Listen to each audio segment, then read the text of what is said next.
नमस्कार। इस सेशन में हम देखेंगे कि फ्लिप फ्लॉप्स क्या हैं।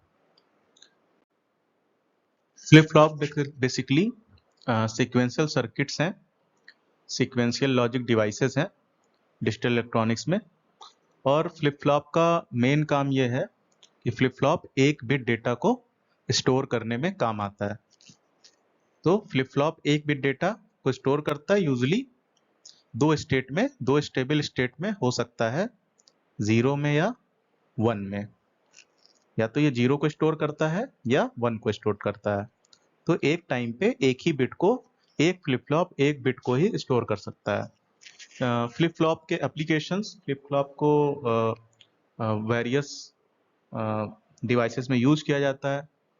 रजिस्टर्स बनाने के लिए यूज किया जाता है, जो स्टोर करते हैं। काउंटर्स के लिए यूज किया जाता है। मेमोरी एलिमेंट्स में यूज किया जाता है। स्टेट मशीन्स बनाने में यूज किया जाता है। क्लॉक ड्राइवर्स, डिवाइडर्स बनाने में यूज किया जाता है। क्लॉक डिवाइडर मतलब ये किसी सिग्नल की फ्रिक्वेंसी को हम फ्लिप फ्लॉप को एक प्रॉपर तरीके से सेट करके, एक सर्किट बना करके फ्लिप फ्लॉप को व्यवस्थित करके हम किसी सिग्नल की फ्रिक्वेंसी को रिड्यूस कर सकते हैं। और एरर डिटेक्शन और करेक्शन के लिए प्रयोग किया जाता है।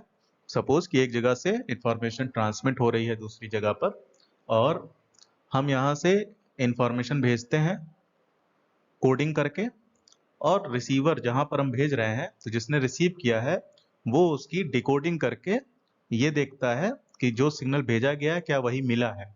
और ड्यू टू डिस्टरबेंस कुछ एरर्स हो सकती हैं, तो रिसीवर एंड पे एरर को डिटेक्ट किया जाता है कि क्या क्या एरर्स हैं। तो वो एरर डिटेक्शन के लिए और करेक्शन के लिए फ्लिप फ्लॉप का प्रयोग किया जाता है। तो फ्लिप फ्लॉप का प्रयोग मतलब इनके सर्किट्स के जो सर्किट्स बनते हैं, डिवाइसेस बनते हैं, उनमें फ्लिप फ्लॉप भी लगाया जाता है, फ्लिप फ्लॉप का उपयोग किया जाता है। तो पहला जो फ्लिप फ्लॉप है हमारा वो है एसआर फ्लिप फ्लॉप।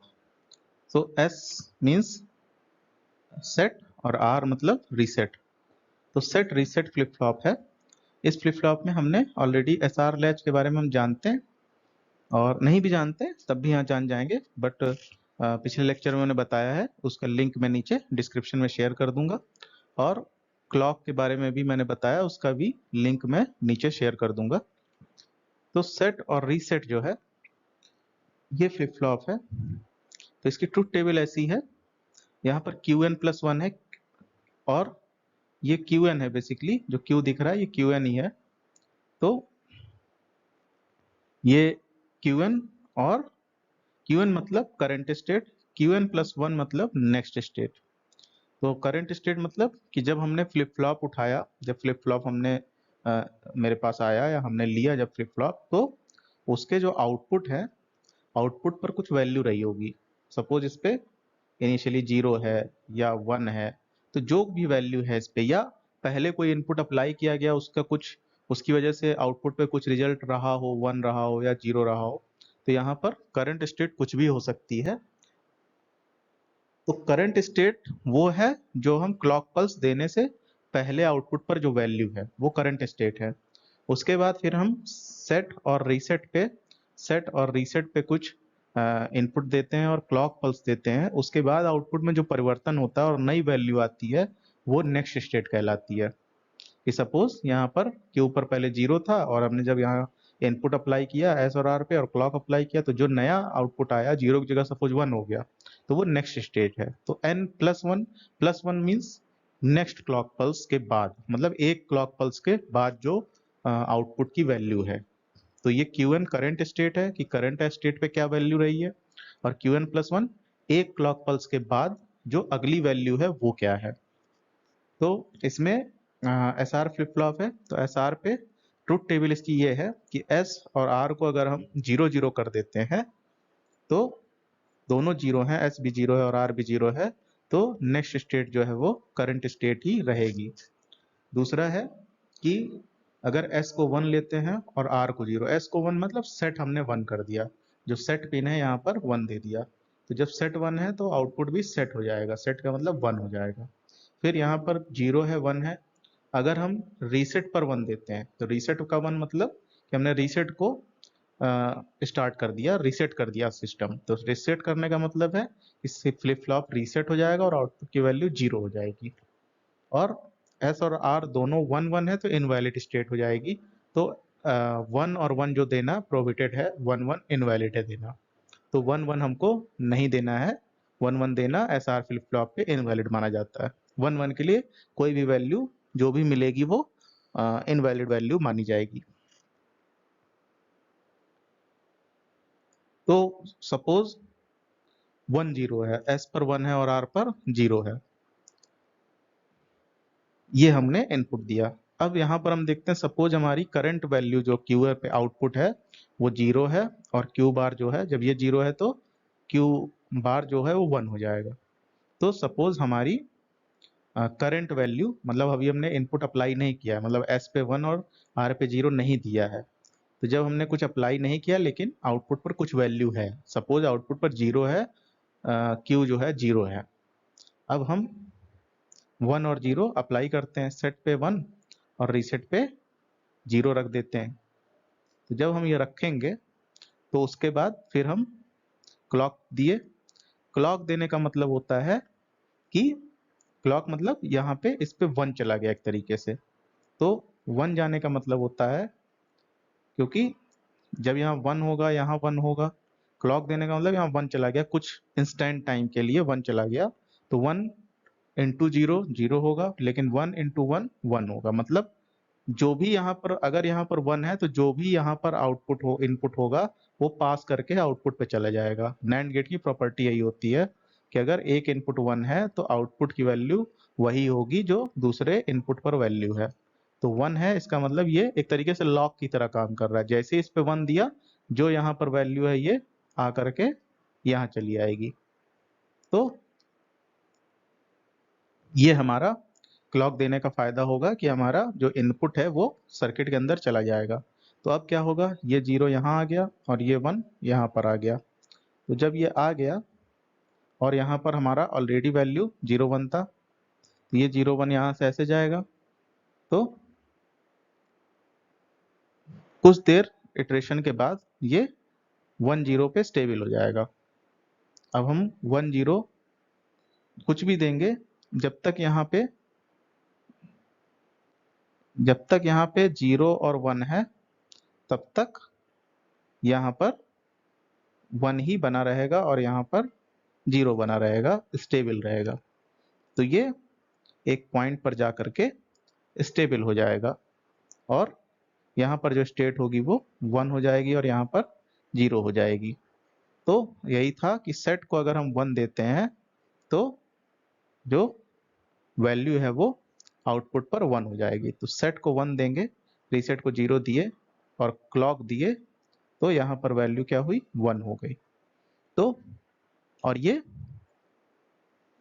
आउटपुट पर जब 1 होगी, फिर ये यहाँ इनपुट आउटपुट पर 1 हुआ, यहाँ पर यहाँ 0 है, तो ये क्या करेगा, ये बार बार ये यहाँ से इनपुट आएगा, ये यहाँ से इनपुट जाएगा, क्यू नॉट से इस वाले नॉर गेट पे इनपुट जाएगा और क्यू से इस वाले नॉर गेट पे इनपुट जाएगा और इसके साथ नॉर ऑपरेशन होगा और यहाँ पर आउटपुट हमको मिलेगा। तो आउटपुट हमारा क्या बना रहेगा, 1 और 0 बना रहेगा आउटपुट। तो यही हमारी सेट और रीसेट पे 1 और 0 देने के बाद आउटपुट हमारा क्या होगा, सेट हो जाएगा। तो यही हमारा एसआर फ्लिप फ्लॉप कहलाता है, यही हमारा एसआर फ्लिप फ्लॉप है। इसी तरीके से हम अदर स्टेट भी देख सकते हैं कि जब 0 1 होगा तो क्या होगा और 1 1 होगा तो क्या होगा, 0 0 क्या होगा। तो अब यहाँ पर हम देखते हैं कि एक्चुअली फंक्शनिंग है क्या। तो यहाँ पर ट्रुथ टेबल हमारी दी हुई है, एस और आर 0 है तो नेक्स्ट स्टेट करंट स्टेट हो जाएगी, एस 0 है आर 1 है तो नेक्स्ट स्टेट 0 हो जाएगी, एस 1 है और आर 0 है तो नेक्स्ट स्टेट 1 हो जाएगी, और एस और आर दोनों 1 1 है तो नेक्स्ट स्टेट इनवैलिड हो जाएगी। मतलब 1 1 देना ही इनवैलिड है, एस आर पे 1 1 नहीं दिया जाता है। तो सपोज यहाँ पर करंट स्टेट 0 और 1 है, आउटपुट पर ये 0 है और ये 1 है। अब हमने एस और आर पर 0 0 दिया, तो यहाँ पर क्या होगा, सेम स्टेट बनी रहेगी, कोई परिवर्तन नहीं होगा। तो आउटपुट क्या है, जो था वही बना रहेगा, मतलब करंट स्टेट रहेगी Qn। अब सपोज यहाँ पर 1 0 रहा हो, हमने अभी माना कि 0 1 था, क्योंकि यहाँ पर क्या है हमको पता नहीं है। तो सपोज यहाँ दोनों कंडीशन मान के देख लेते हैं कि 0 भी हो सकता है 1 भी हो सकता है। सपोज यहाँ पर 1 0 रहा हो, फिर हम 0 0 दे के देखते हैं, तो तब भी 1 0 ही यहाँ पर बना रहेगा। तो 0 0 देने पर करंट स्टेट रहेगी। अब इसका मतलब है कि अगर हम एस आर को 0 0 देंगे तो यहाँ पर Qn और Qn कंप्लीमेंट ही बना रहेगा, मतलब करंट स्टेट ही बनी रहेगी। अब हम 0 1 दे के देखते हैं। तो 0 1 अगर हम देते हैं, S पर 0 और R पर 1 देते हैं, तो क्या होगा, R 1 है, इसका मतलब आउटपुट 0 हो जाएगा। तो जब हमने यहाँ पर क्लॉक दी तो क्या हुआ, आउटपुट 0 हो गया। Qn प्लस 1 जी, नेक्स्ट स्टेट 0 हो गई, और Qn complement Qn plus 1 complement 1 हो गया। अब 1 0 दे के देखते हैं, तो 1 0 मतलब अब हुआ सेट, मतलब S जो है, S को हमने 1 लिया है, तो S 1 है, तो इसका मतलब क्या होगा, आउटपुट सेट हो जाएगा जब हम क्लॉक पल्स देंगे। तो जब हम क्लॉक पल्स देते हैं, क्लॉक पल्स दिए और यहाँ पर क्या आ गया, आउटपुट पर 1 आ गया और यहाँ पर 0 आ गया। तो ये है। और 1 1 देने पे क्या है, इनवैलिड होगा। तो 1 1 देने पर हमारा इनवैलिड होगा, तो 1 1 को हम कंसीडर नहीं करेंगे। तो अगर हम इसकी कैरेक्टरिस्टिक टेबल बनाएं, तो कैरेक्टरिस्टिक टेबल क्या है, जो उसकी कैरेक्टरिस्टिक बताती हो, जो उसका स्पेसिफिकेशंस बताती हो कि क्या करेगा ये। तो अगर S और R दोनों 0 है और करंट स्टेट 0 है, तो क्लॉक पल्स देने पर करंट स्टेट 0 थी तो 0 ही रहेगी। अब अगर S और R 0 है और Qn 1 है, तो Qn अगर 1 है, तो क्योंकि यहाँ पर S और R 0 है, करंट स्टेट 1 है, तो नेक्स्ट स्टेट भी क्या होगी, परिवर्तित नहीं होगी, 1 2 1 थी 1 ही रहेगी। अब क्या है, S और R 0 1 है, तो S 0 है और R 1 है, और करंट स्टेट क्या है, 0 है। तो हमको पता है कि अगर रीसेट 1 किए तो करंट स्टेट कुछ भी हो, आउटपुट क्या होगा, 0 ही होगा। तो आउटपुट 0 है। फिर यहाँ पे देखें, S 0 है, R 1 है, और Qn क्या है, करंट स्टेट क्या है, 1 है। तब भी हमको पता है कि अगर रीसेट पे 1 है और सेट पे 0 है, तो चाहे करंट स्टेट कुछ भी रही हो, वो अल्टीमेटली कन्वर्ट हो जाएगी 0 में। तो नेक्स्ट स्टेट हमारी क्या हो जाएगी, 0 हो जाएगी। अब S को हमने 1 लिया और R को 0 लिया, और हमारी करंट स्टेट क्या है, 0 है। तो S को अगर हमने 1 लिया, मतलब करंट स्टेट चाहे 0 हो और चाहे 1 हो, अगर सेट पिन 1 है तो आउटपुट क्या होगा, अल्टीमेटली 1 ही हो जाएगा। तो यहाँ पर क्या है, सेट 1 है, R 0 है, तो Qn क्या है, 0 है, तो ये क्या हो जाएगा, 1 हो जाएगा।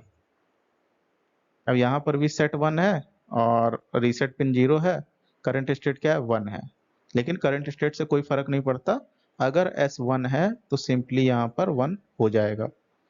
अब 1 1 है, तो अगर SR 1 1 है तो करंट स्टेट कुछ भी हो, अगर SR 1 1 है तो यहाँ पर इनवैलिड ही होगा, तो इसका कोई मतलब नहीं है। अब हमको कैरेक्टरिस्टिक टेबल मिल गई।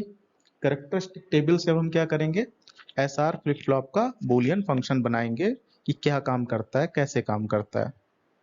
तो हम क्या करेंगे, एक कर्नॉफ मैप बनाएंगे। ये एक तरीके से टेबल हो गई। कर्नॉफ मैप सॉल्व करने के लिए हमको क्या करना पड़ेगा, ये 3 वेरिएबल हम मान लें, S R और Qn, इनको हम वेरिएबल मान लिए, और Qn प्लस 1 हमारा आउटपुट है फंक्शन का। तो इन तीनों के टर्म में, एस आर क्यू एन के टर्म में हम Qn प्लस 1 की वैल्यू निकालेंगे। तो अब हम क्या करेंगे, एक वेरिएबल एस मान लिए, तो फ्लिप फ्लॉप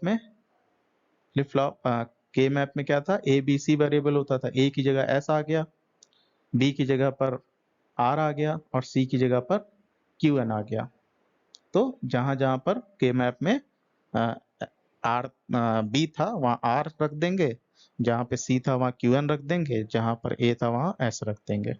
अब हम देखेंगे कहाँ कहाँ पर वन है, यहाँ वन है, यहाँ वन है और यहाँ वन है, और यहाँ डोंट केयर है। डोंट केयर मतलब क्योंकि हमको क्लियर नहीं पता है क्या वैल्यू है क्या वैल्यू नहीं है।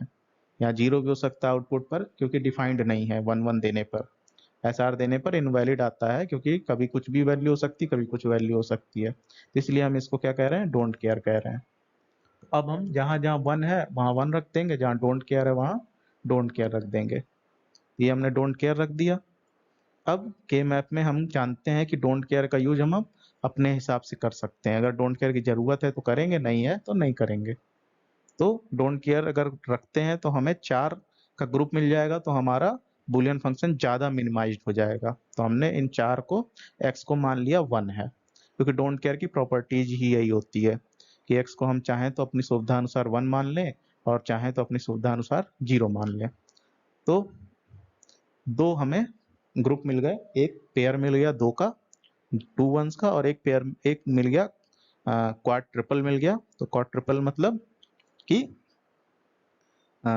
4 का एक ग्रुप मिल गया। तो अब हम इन दोनों ग्रुप से देखेंगे क्या कॉमन है। तो अगर हम इसको देखें तो हमको क्या दिख रहा है कि केवल एस है जो इन चारों में कॉमन है, और अगर हम इस वाले ग्रुप को देखें तो हमको दिखेगा कि आर बार क्यू एन है जो कॉमन है। तो इन दोनों को निकाल के जोड़ देंगे, यही हमारा क्यू एन प्लस वन हो जाएगा। तो ये हमारा एस आर फ्लिप फ्लॉप का फंक्शन है। अगर आपको के मैप नहीं आता है तो के मैप का लेक्चर मैंने ऑलरेडी दिया हुआ है, तो उसका लिंक भी मैं नीचे दे दूंगा, तो आप के मैप भी देख सकते हो। अदरवाइज के मैप का सिस्टम यही है कि जहां जहां वन हो या डोंट केयर हो उन बॉक्सेस में वन वन और डोंट केयर रख दीजिए। फिर देखिए कि 8 का कोई पेयर मिल रहा है कि नहीं, फिर देखिए 4 का मिल रहा है कि नहीं, और फिर देखिए कि 2 वन का कोई पेयर मिल रहा है कि नहीं। तो अगर पेयर मिलते हैं, ग्रुप बनते हैं, क्वाड्रुपल बनता है, ऑक्टल बनता है या पेयर बनता है, बना लीजिए और फिर देखिए उसमें कॉमन क्या है, जो जो कॉमन हो उसको निकाल लीजिए और ऐड कर लीजिए। ये बेसिकली के मैप का फंक्शनिंग है। ये हो गया इक्वेशन, और इसके साथ एक कंडीशन होती है कि एस और आर को हम वन वन नहीं रखेंगे क्योंकि वन वन पे इनवैलिड होता है। तो ये कंडीशन बहुत इंपॉर्टेंट है, तो इसको जरूर याद रखिएगा। ये कंडीशन अप्लाई होगी इसमें, इसको जरूर याद रखिएगा। तो S is not equal to one, R is not equal to one, मतलब एस और आर को वन वन नहीं रखेंगे। तो simply S into R is not equal to one हो ही जाता है, क्योंकि अगर हम एस को वन नहीं रखेंगे आर को वन नहीं रखेंगे तो एस इंटू आर जो है वो वन होगा ही नहीं।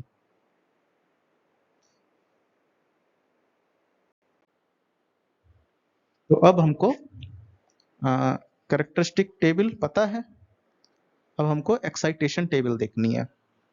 तो हमको एक फ्लिप फ्लॉप की कैरेक्टरिस्टिक टेबल पता होनी चाहिए, एक्साइटेशन टेबल पता होनी चाहिए, अदरवाइज हम पता नहीं लगा पाएंगे कि आगे कैसे सीक्वेंशियल सर्किट्स बनाएं, क्योंकि आगे चल के काउंटर में रजिस्टर्स में आपको ये दोनों टेबल की जरूरत पड़ेगी, कन्वर्ट करने में भी आपको जरूरत पड़ेगी एक्साइटेशन टेबल की।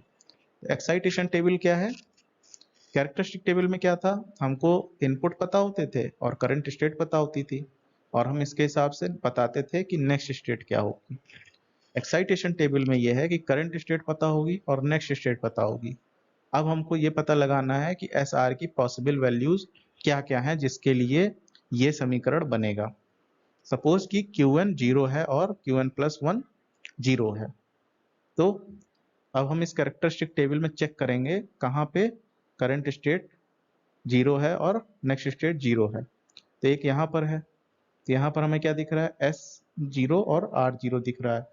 तो एस की वैल्यू जीरो, आर की जीरो वैल्यू, और देखते हैं कहीं पर है, जीरो से जीरो दिख रहा है, एक ये यहाँ पर जीरो से जीरो है, तो जब यहाँ पर 0 से 0 है तो यहाँ पर देखेंगे s की वैल्यू क्या है और r की वैल्यू क्या, तो यहाँ s की वैल्यू 0 है और r की वैल्यू 1 है। तो ये हो गया। तो और कहीं पर 0 से 0 नहीं जा रहा है, current state to next state 0 0 नहीं है, तो दोनों ही स्टेट जो मिली हमको, एक ये और ये, दोनों में s की वैल्यू क्या है, 0 है। और r की वैल्यू क्या है, यहाँ पर r की वैल्यू 0 है इस वाले केस में, और इस वाले केस में r की वैल्यू 1 है। इसका मतलब r की वैल्यू 0 भी हो सकती है और r की वैल्यू 1 भी हो सकती है। तो इसका मतलब है कि r की वैल्यू या तो 0 भी हो सकती है, 1 भी हो सकती है, मतलब डोंट केयर बिट हुई। जब चाहें तब हम उसको 1 मान लें या 0 मान लें। तो 0 और 1 मतलब इन दोनों में से कोई एक हो सकती है, तो इसको हम कहते हैं कि डोंट केयर है। तो यहाँ पर डोंट केयर हो गया। अब नेक्स्ट देखते हैं। अब सपोज करंट स्टेट 0 है और नेक्स्ट स्टेट 1 है, तो हम क्या करेंगे, ढूंढेंगे कैरेक्टरिस्टिक टेबल में।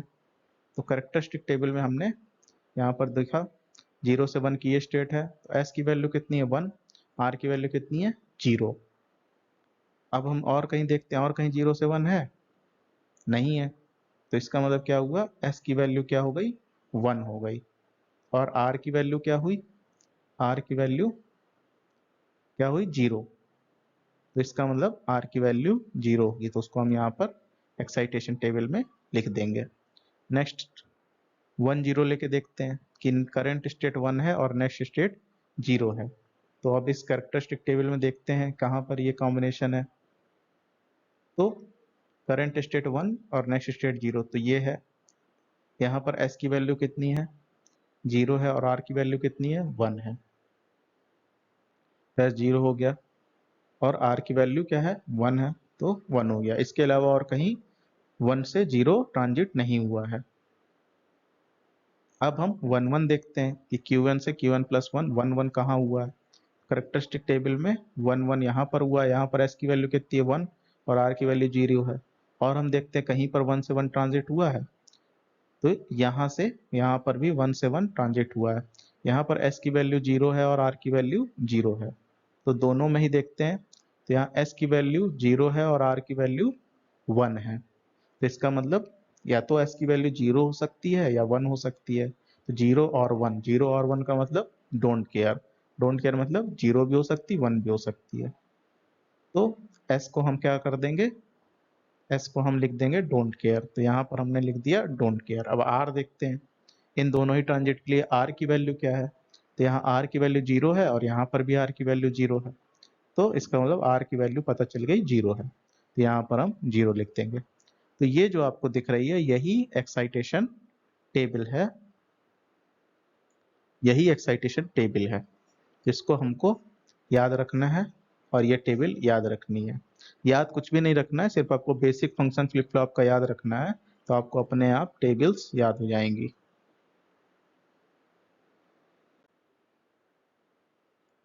तो एसआर फ्लिप फ्लॉप के बाद हम पढ़ेंगे JK flip flop.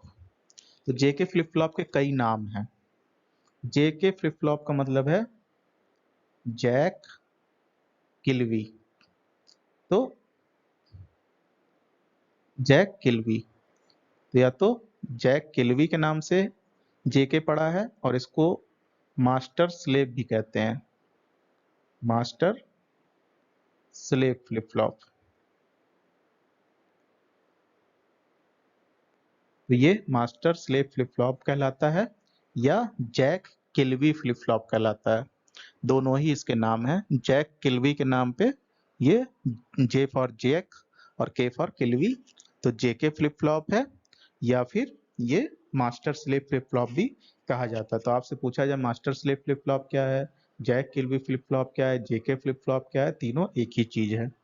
JK flip flop का फंक्शनिंग लगभग एसआर फ्लिप फ्लॉप की तरह है, एक्सेप्ट द लास्ट स्टेट।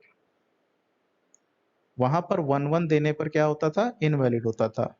यहाँ पर 1 1 देने पर करंट स्टेट का कॉम्प्लीमेंट मिलता है। मतलब करंट स्टेट अगर 0 है तो जैसे ही हम इनपुट और क्लॉक देंगे स्टेट बदल जाएगी, 0 से 1 हो जाएगी। अगर करंट स्टेट 1 है तो जैसे ही हम इनपुट क्लॉक देंगे और इनपुट सिग्नल्स देंगे तो वो 1 से 0 हो जाएगी।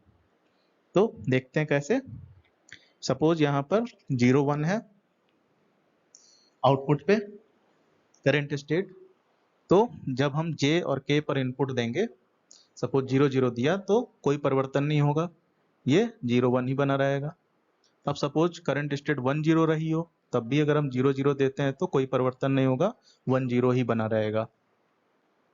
तो इसका मतलब नेक्स्ट स्टेट जो है वो करंट स्टेट ही रहेगी, Qn ही रहेगी और Qn कॉम्प्लीमेंट ही रहेगी। तो ये हो गया। अब हम 0 1 दे के देखते हैं, J पर 0 और K पर 1। तो J पर 0 K पर 1, इसका मतलब जैसे उसमें R पे 1 था वैसे ये K पर 1 है, ऐसा R की जगह JK है। तो ऑब्वियसली अगर यहाँ K पर 1 है तो क्या होगा, ये रीसेट हो जाएगा। रीसेट हो जाएगा मतलब वैल्यू क्या होगी, 0 आ जाएगी, तो 0 वैल्यू हो जाएगी। अब हम 1 0 रख के देखते हैं।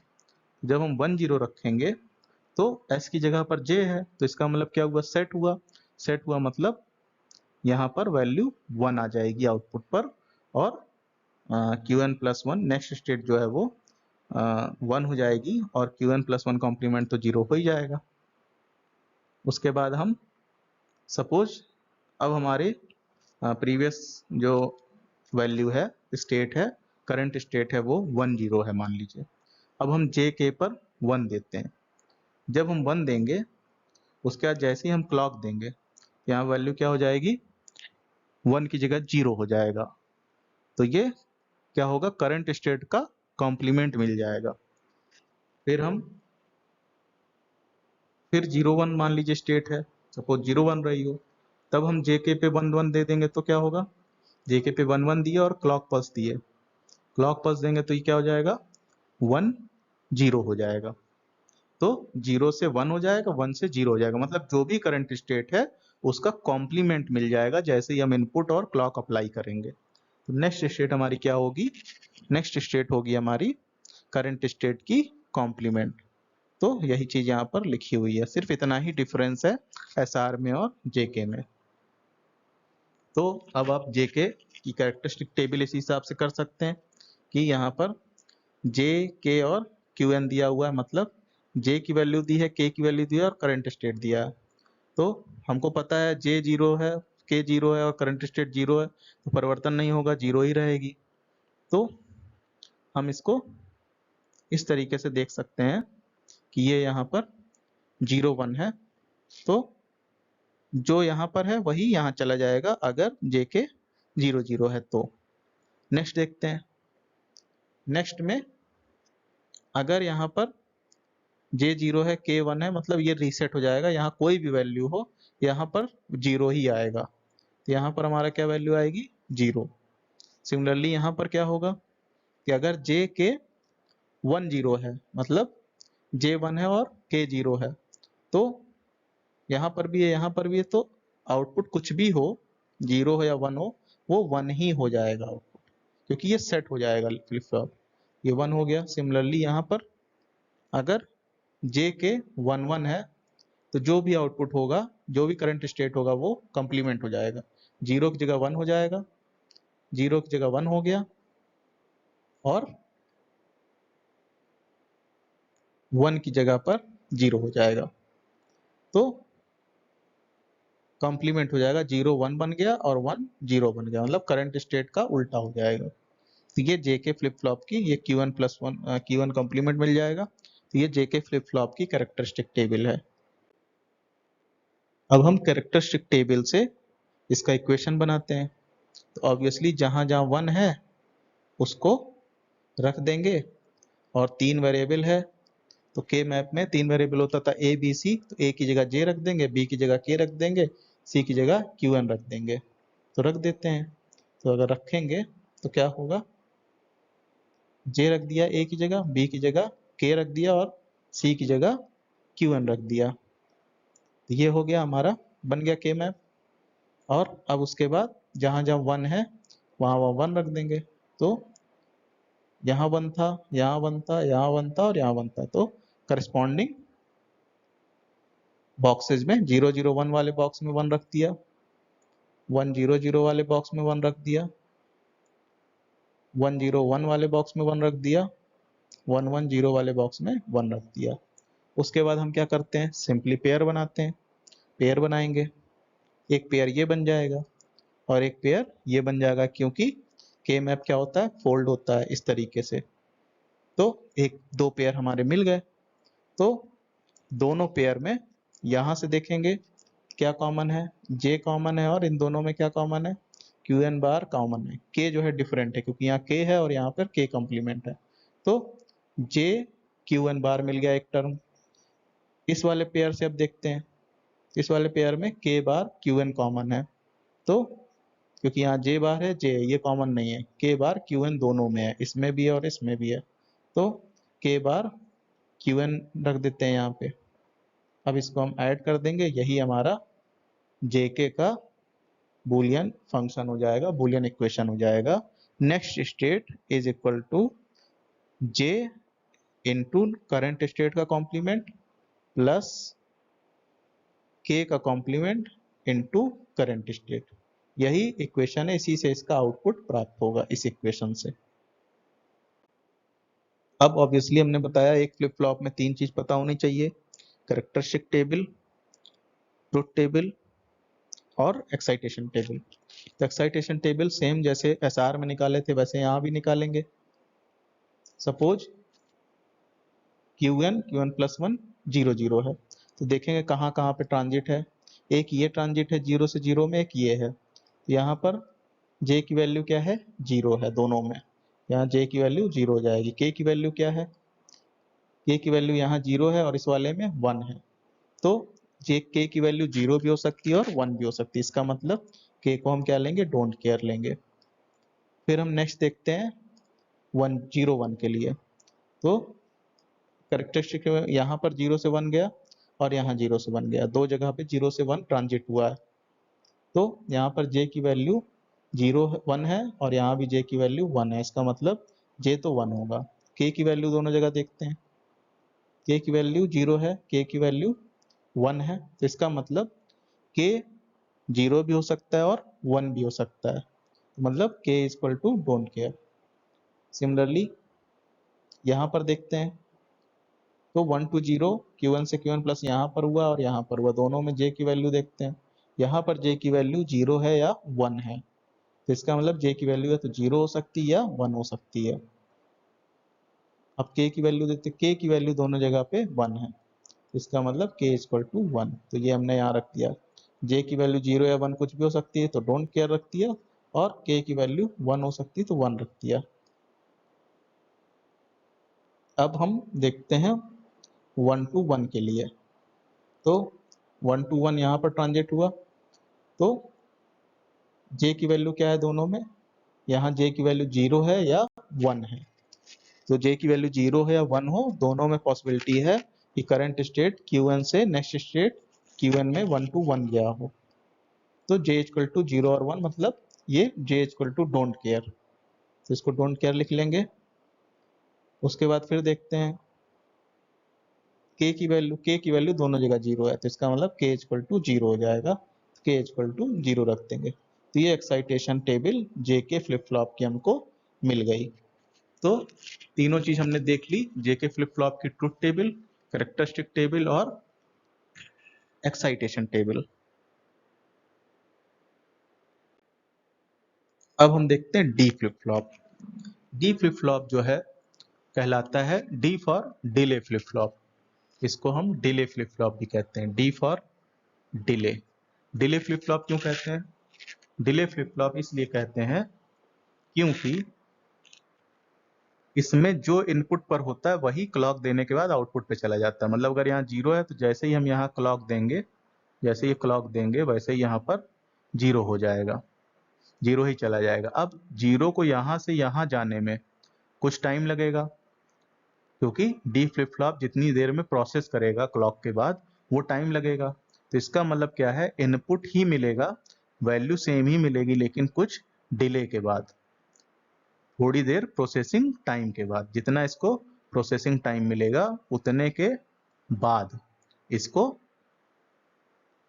वैल्यू मिलेगी। तो वैल्यू सेम ही मिलती है लेकिन कुछ डिले के बाद, इसलिए इसको कहा जाता है delay flip flop, D flip flop. तो देखते हैं कैसे काम करता है ये। डी पर 0 है तो जैसे क्लॉक दिया 0 हो गया, आउटपुट पर भी क्या आ गया, 0 आ गया। अब डी पर 1 है, फिर जैसे क्लॉक दिया आउटपुट पर भी 1 चला गया। तो इसका मतलब ये है कि डी 0 होगा तो आउटपुट 0 हो जाएगा, डी 1 है तो आउटपुट 1 हो जाएगा क्लॉक देने के बाद। अब ये इसकी कैरेक्टरिस्टिक टेबल हो गई। इनपुट और करंट स्टेट, तो इनपुट 0 है, करंट स्टेट 0 है, तो जब डी हमारी 0 है तो इसका मतलब आउटपुट पे क्या मिलेगा, 0 मिलेगा, करंट स्टेट कुछ भी हो। फिर डी 0 है और करंट स्टेट 1 है, उससे भी कोई फर्क नहीं पड़ता है क्योंकि डी 0 है तो आउटपुट भी 0 ही होगा। फिर डी अगर 1 है और क्यू एन 0 है तब भी क्या होगा, जो डी पर है वही आउटपुट पर आएगा। सिमिलरली यहाँ पर 1 है और ये 1 है तब भी क्या होगा, जो ये है वही यहाँ पर आएगा, करंट स्टेट कुछ भी हो। तो करंट स्टेट से कोई मतलब नहीं है, डी 1 है तो 1 पर चला गया, आउटपुट 1 चला गया। अब इसका इक्वेशन कैसे निकाल सकते हैं, ऑब्वियसली इसमें के मैप की जरूरत नहीं है, सिंपली देखते हैं यहाँ पर 1 है और यहाँ पर 1 है, तो ये 1 है मतलब डी 1 है तो डी बार हो जाएगा, डी 1 है तो डी हो जाएगा, क्यू एन 0 है तो क्यू एन बार हो जाएगा, तो एक टर्म ये हो गया। Next term D Q N हो जाएगा क्योंकि डी भी 1 है और क्यू एन भी 1 है, तो ये क्या हो जाएगा, डी क्यू एन दोनों को ऐड कर देंगे, क्यू एन प्लस 1 बन जाएगा। तो अब इसको हम सॉल्व कर रहे हैं, तो डी को कॉमन कर लें। अब बूलियन थ्योरम से पता है हमको कि a प्लस ए बार हमेशा 1 होता है, क्योंकि a को 0 रखेंगे तो a बार हमेशा 1 हो जाएगा तो भी 1 आएगा, a को 1 रखेंगे तो a बार 0 हो जाएगा तब भी 1 आएगा। तो चाहे दोनों वैल्यूज के लिए क्या होगा, ये हमेशा 1 ही रहेगा। तो इसको हम क्या कर लेंगे, 1 मान लेंगे, 1 मान लिया यहाँ पर, तो d into 1 equal to D. तो फाइनल इक्वेशन बन गया Q N plus 1 equal to D. यही इसका कैरेक्टरिस्टिक इक्वेशन है, बूलियन इक्वेशन है, जो भी आप कहें। अब एक्साइटेशन टेबल देखते हैं। तो करंट स्टेट 0 है और नेक्स्ट स्टेट भी 0 है, तो डी की क्या वैल्यू होगी, तो देखते हैं। यहाँ पर 0 से 0 यहाँ ट्रांजिट हुआ है और डी की वैल्यू क्या है, 0 है, तो डी की वैल्यू हो गई 0। फिर देखते हैं 0 to 1, तो 0 से 1 यहाँ ट्रांजिट हुआ है इस जगह पे, तो यहाँ डी की वैल्यू कितनी है, 1 है, तो यहाँ पर 1 हो गई। नेक्स्ट क्या है 1 0, तो डी क्यू एन 1 to 0 यहाँ ट्रांजिट हुआ है, तो डी की वैल्यू क्या हो गई, 0 हो गई। फिर 1 to 1 कहाँ ट्रांजिट हुआ, 1 to 1 यहाँ ट्रांजिट हुआ है, तो डी की वैल्यू क्या हो गई, 1 हो गई। तो यही हमारी एक्साइटेशन टेबल हो गई डी फ्लिप फ्लॉप की। नेक्स्ट है टी फ्लिप फ्लॉप। तो T flip flop, T means toggle.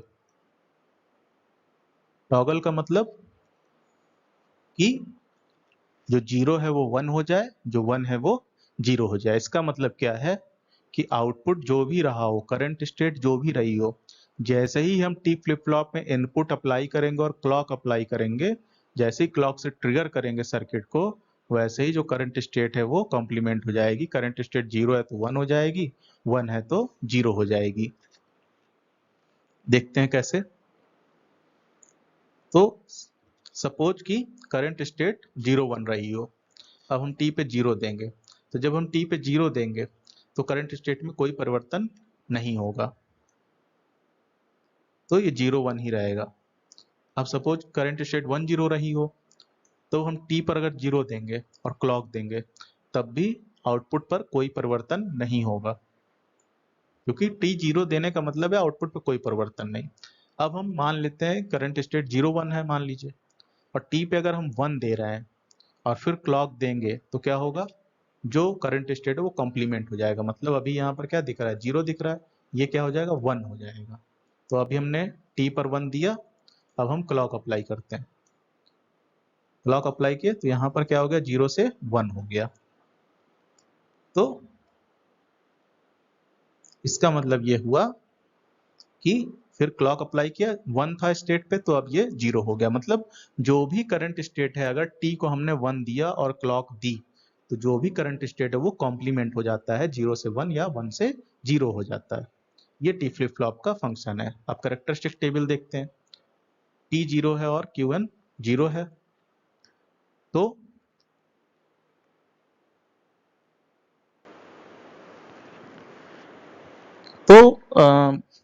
इसमें अगर हम देखें तो हमारा Qn जो है वो 0 है और Qn प्लस 1 0 है।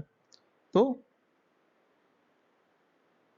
अगर T 0 है और Qn 0 है तो क्या कॉम्बिनेशन हो सकता है पॉसिबल कि चाहे स्टेट पे 0 हो लेकिन अगर T 0 है तो इसमें कोई परिवर्तन नहीं होगा, Qn में कोई परिवर्तन नहीं होगा, ये 0 ही रहेगा। सिमिलरली यहाँ भी ये 1 है और T 0 है, तो जब T 0 है और Qn 1 है तो भी क्या होगा, कोई परिवर्तन नहीं होगा, 1 ही रहेगा। लेकिन अब यहाँ पर देखें तो T1 है, इसका मतलब करंट स्टेट जो भी रही होगी उसका कॉम्प्लीमेंट हो जाएगा, 0 से 1 हो जाएगा, और यहाँ पर भी 1 है तो 1 से 0 हो जाएगा। तो 0 to 1, 1 to 0 कॉम्प्लीमेंट हो जाएगा। तो ये हमारी कैरेक्टरिस्टिक टेबल है, ये Qn हो जाएगा और ये Qn कॉम्प्लीमेंट हो जाएगा। तो ये बेसिकली अगर हम इसके लिए, अब हम क्योंकि ये दो ही वेरिएबल की है टेबल, इसके लिए के मैप की जरूरत नहीं है। 1 देख लेते हैं, यहाँ 1 देख लेते हैं। इस 1 का मतलब T 0 है तो T कॉम्प्लीमेंट, 1 है तो Q1 1 है तो Qn हो जाएगा सिंपली। तो T कॉम्प्लीमेंट Qn हो गया। नेक्स्ट 1 कौन सा है, ये वाला है, तो इसमें क्या हो जाएगा, इसमें हो जाएगा T Qn कॉम्प्लीमेंट, क्योंकि T क्या है, 1 है, T 1 है तो T रहेगा यहाँ पर, और यहाँ Qn 0 है तो यहाँ पर Qn कॉम्प्लीमेंट हो जाएगा।